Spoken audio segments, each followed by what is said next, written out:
Hi there, welcome back to The Perspective on Berita Satu. I'm with Farina Situmorang from Catalyst Strategy. We're going to talk a bit about office culture here. There's an interview you did with My Jakarta on January 12th of 2014. And it says here, I've done a lot of soul searching in the past couple of years, and I'll try not to sound like a hippie, but happiness only happens in the present moment.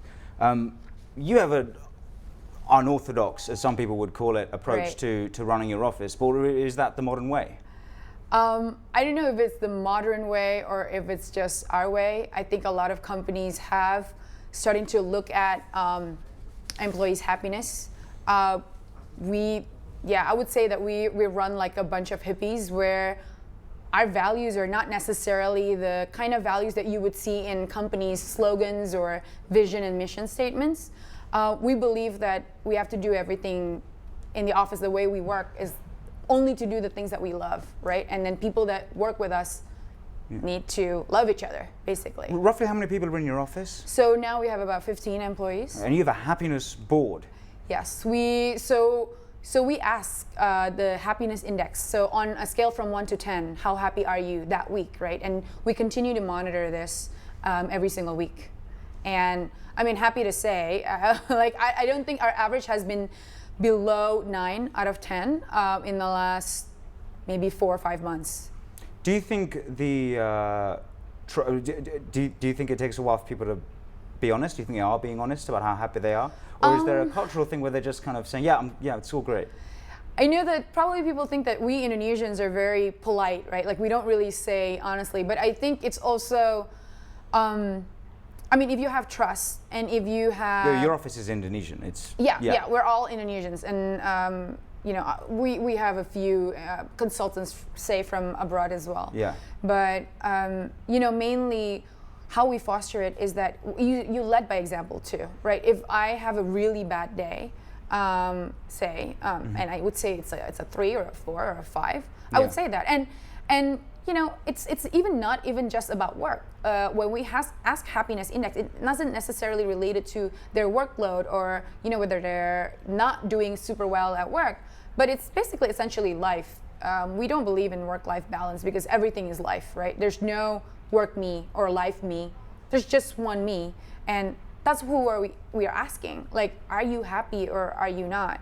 And by that, we understand like why some people get sad in the office or like they're frowning. It's not essentially because of you, but it could be just like they're having problems at home or something like that. And having that level of like understanding allows empathy and allows really trust within the team, and it's just clarity on. And that leads to motivation, to team building. Yeah, I think we as a team we gel really well, and it motivates people to be with a surrounding that allows them to express their happiness, right? And it's quite unorthodox where we play when most people probably are working in front of the computers.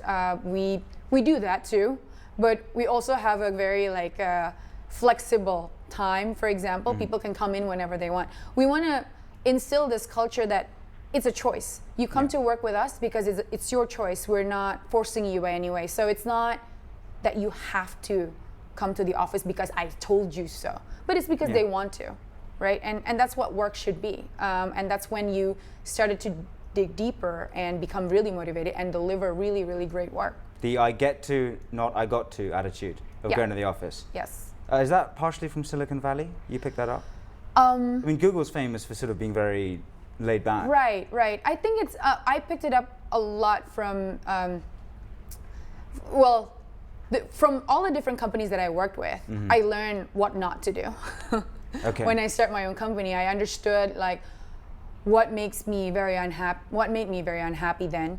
And then I think it's a lot of like self-awareness practices. I also do a lot of like my own, I would say mindfulness or heartfulness or spiritual practice on my own. And I go to this workshops or retreats and just like books or experts on these things, how to reduce stress, but taking it beyond that, understanding your purpose, understanding the why, because that's the only reason like why you want to deliver great work, because there's a lot of like purpose and mission, and you want to create an impact, and it's not just working for the sake of working anymore. There's something more personal in it. Yeah, and that personal will translate into anything, you know, at work, because you're just one you, right? So when I ask my team why they're doing the things that they're doing and why they think my company is doing certain things the way that we're doing, right? Most of the time the answer would be the same. So there's that extreme similarity between the purpose of why we're running this company and the purpose of why they work. Okay. Yeah. Farina, thank you so much for joining us. No problem. It's been a pleasure. Thanks, Blaise. Okay, join us next time on The Perspective. But for now, see you next time and stay tuned.